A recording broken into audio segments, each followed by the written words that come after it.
Hello friends, स्वागत है आपका आज के करंट अफेयर्स एमसीक्यू डिस्कशन में। तो चलिए स्टार्ट करते हैं आज का डिस्कशन। आज हम एक नया प्रयोग कर रहे हैं और जो क्वेश्चन जो होगा वो बाइलिंगुअल होगा, यानी कि इंग्लिश और हिंदी दोनों में क्वेश्चन और आंसर जो होंगे वो सिर्फ इंग्लिश में होंगे। क्वेश्चन जो होगा वो दोनों लैंग्वेज में होगा, हिंदी में भी होगा और इंग्लिश में भी होगा। तो जो हिंदी में कंफर्टेबल है वो हिंदी चूज कर सकते हैं, जो इंग्लिश में कंफर्टेबल है वो इंग्लिश चूज कर सकते हैं।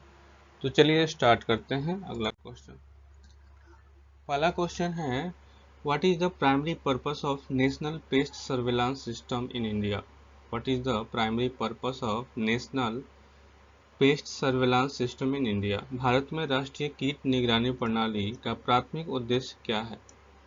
ऑप्शन नंबर 1 कहता है to develop new pesticide formulation. Option number 2 कहता है to promote organic farming. Option number 3 कहता है to reduce farmers resilience on pesticide retailers. Option number 4 कहता है टू इंक्रीज पेस्टिसाइड सेल।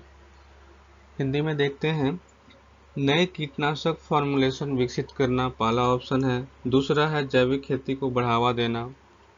तीसरा है कीटनाशक खुदरा विक्रेताओं पर किसानों की निर्भरता को कम करना।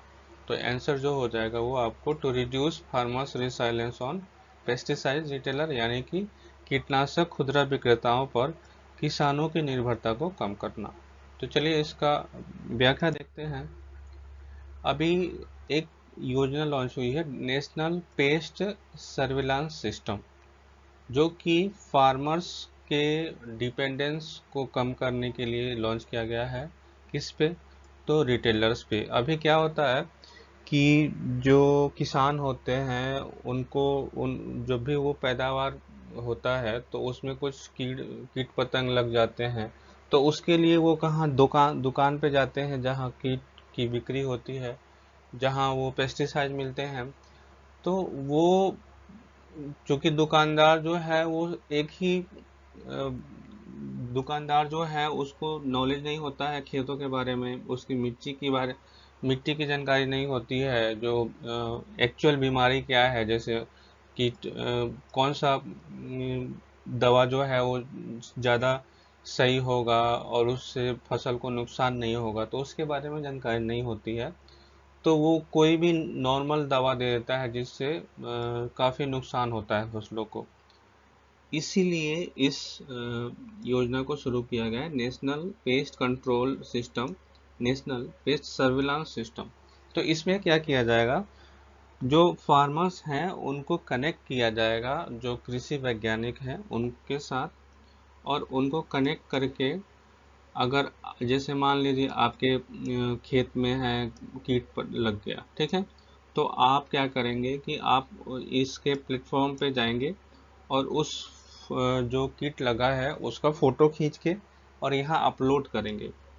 फोटो जो है अपलोड करेंगे और उसके बाद से जो एग्रीकल्चर साइंटिस्ट हैं उसको ये एनालाइज करेंगे पहली बात।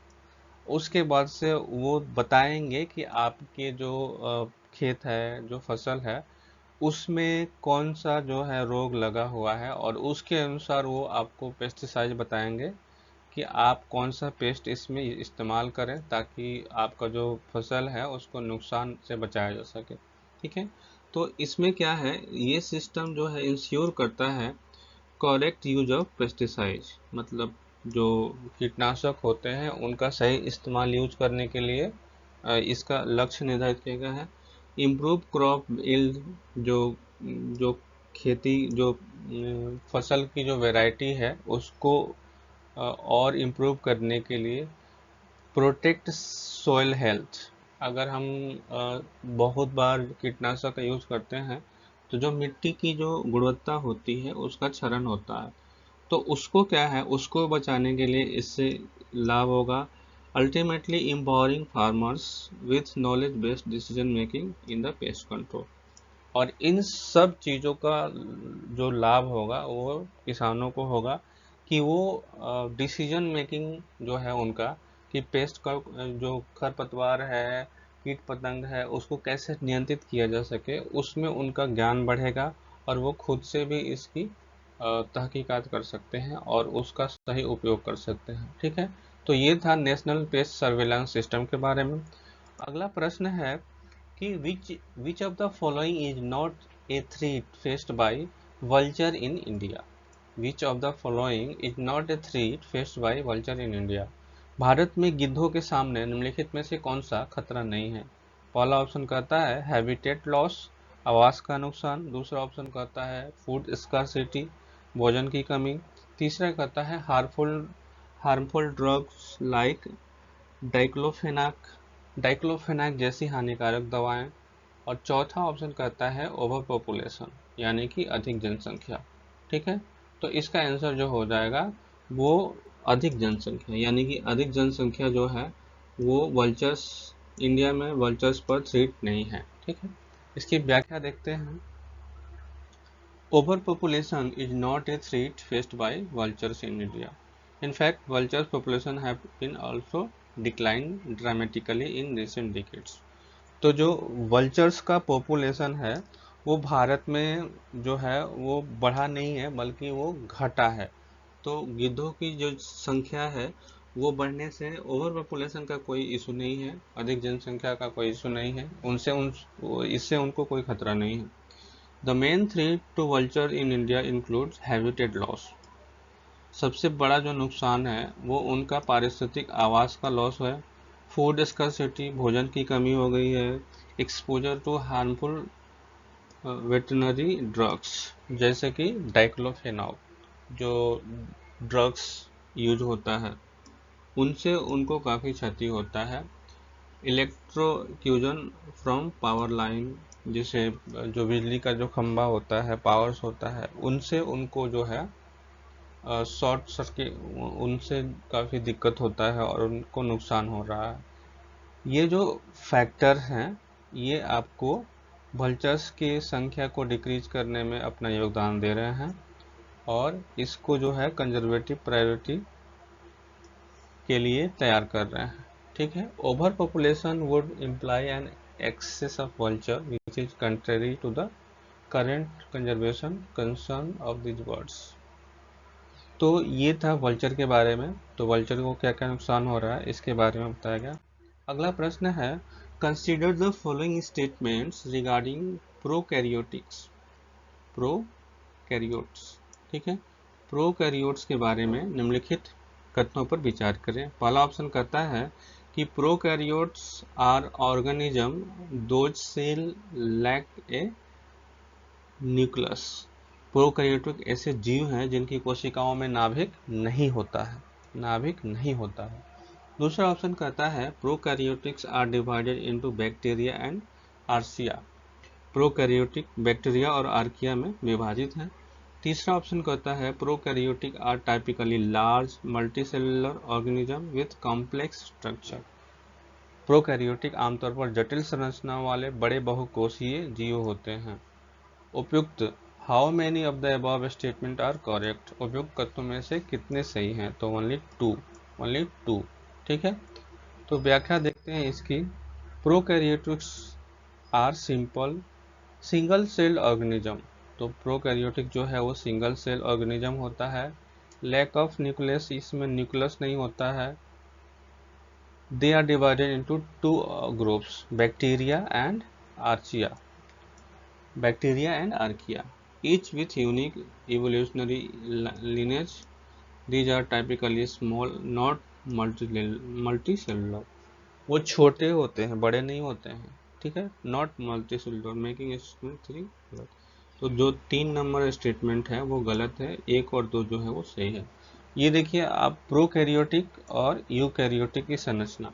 तो प्रोकैरियोटिक जो होता है उसमें न्यूक्लियोइड होता है, सेल में सेल वाल होता है, ठीक है, और राइबोसोम होता है। यूकैरियोटिक में भी राइबोसोम होता है, सेल मेम्ब्रेन भी होता है। इंडोप्लाज्मिक रेटिकुलम इसमें होता है जो कि प्रोकैरियोटिक में नहीं होता है। न्यूक्लियस होता है, न्यूक्लियोइड इसमें होता है। साइटोप्लाज्मा मेम्ब्रेन इसमें होता है, यानी कि यूकैरियोटिक में साइटोप्लाज्मा मेम्ब्रेन होता है और प्रोकैरियोटिक में नहीं होता। ठीक है, गोल्गी काय होता है, साइटोप्लाज्म होता है। तो ये आपका डिफरेंस हो जाएगा। अगला प्रश्न है Which of the following is a correct finding from a study on microbial communities in microwave ovens? Microwave oven में निम्नलिखित सूक्ष्म जीव समुदायों पर किए गए अध्ययन से निम्नलिखित में से कौन सा निष्कर्ष सही है? Microwave radiation kills all bacteria presented in food and on surface. Microwave विकिरण भोजन और सतहों पर मौजूद सभी बैक्टीरिया को मार देता है, पहला स्टेटमेंट है। दूसरा स्टेटमेंट है microwave ovens are found to host diverse communities of microwaves including bacteria. Microwave oven में बैक्टीरिया सहित सूक्ष्म जीवों के विविध समुदाय पाए जाते हैं। ऑप्शन नंबर 2 जो है वो आपको सही आंसर है। ठीक है, इसकी व्याख्या देखते हैं। हाल ही में एक स्टडी हुआ है और उसमें पाया गया है कि माइक्रोवेव ओवन जो है वो डाइवर्स माइक्रोबायल कम्युनिटीज को होस्ट करता है। और पहले की जो विश्वास था कि माइक्रोवेव रेडिएशन जो है वो आपको बैक्टीरिया को किल कर देता है, यानी कि मार देता है, तो ये गलत है। उसमें बैक्टीरिया जो है वो बचा रहता है। In fact bacteria like bacillus, micrococcus and staphylococcus were found to dominate the environment. In fact मतलब ऐसा उस रिसर्च में पाया गया है कि जो बैक्टीरिया होती हैं जैसे बैसिलस, माइक्रोकोकस एंड स्टेफाइलस जो है वो आपको जो माइक्रोवेव का जो इन्वायरमेंट होता है उसमें वो सरवाइव कर जाती हैं। इसका मतलब जो हम सोचते हैं कि खाना हमारा जो है वो हीट होने से जो है उसके माइक्रोवेव ओवन में जो है वो सुरक्षित हो जाता है, तो वो गलत है। वो जो बैक्टीरिया है वो जीवित रहते हैं, जैसे बैसिलस, माइक्रोकोकस, स्टेफाइलोकोकस आदि बैक्टीरिया जो है वो डोमिनेंस करती हैं। ठीक है, अगला प्रश्न है कि consider the following statements regarding the EOS 08 earth observation satellite. EOS 08 earth observation satellite के बारे में निम्नलिखित कथनों पर विचार करें। ऑप्शन नंबर 1 कहता है EOS 08 was launched using the small satellite launch vehicle D3। ठीक है, EOS 08 को small satellite launch vehicle D3 का उपयोग करके लॉन्च किया गया था, पहला ऑप्शन हो गया। दूसरा कहता है the satellite is design for advance infrared observation, GNSS based remote sensing and UV radiation monitoring. Satellite को एडवांस इंफ्रारेड ऑब्जर्वेशन, GNSS आधारित रिमोट सेंसिंग और UV रेडिएशन मॉनिटरिंग के लिए डिजाइन किया गया है। तीसरा ऑप्शन कहता है the SSLV is capable of carrying payload up to 1000 kg। SSLV 1000 किलोग्राम तक का पेलोड ले जाने में सक्षम है। तो which of the statement is correct? उपयुक्त में से कौन से कथन सत्य हैं? तो बी नंबर 1 और 2 सही है, यानी कि ये सही है, ये सही है, और ये जो है वो गलत है। ठीक है, इसकी व्याख्या देखते हैं। EOS 08 अभी हाल ही में लॉन्च किया गया है इसरो द्वारा, और इसको जो है SSLV यानी कि small satellite launch vehicle D3 के द्वारा लॉन्च किया गया है, जो कि एडवांस पेलोड और इंफ्रारेड ऑब्जर्वेशन के लिए लॉन्च किया गया है। उसमें GNSS based remote sensing and UV radiation monitoring system को लगाया गया है। इसलिए SSLV is designed to carry payload ranging up to 10 से 500 kg। इसका मतलब जो SSLV है उसके द्वारा 10 किलो से लेके 500 किलो तक पेलोड को जो है पेलोड के सैटेलाइट को लॉन्च किया जा सकता है। तो जो 1000 का जो क्राइटेरिया जो है जो स्टेटमेंट 3 में दिया है वो गलत है, इसीलिए स्टेटमेंट 3 जो है वो गलत है। ठीक है, तो ये थी आज की डिस्कशन। मिलते हैं अगले डिस्कशन में, तब तक के लिए धन्यवाद।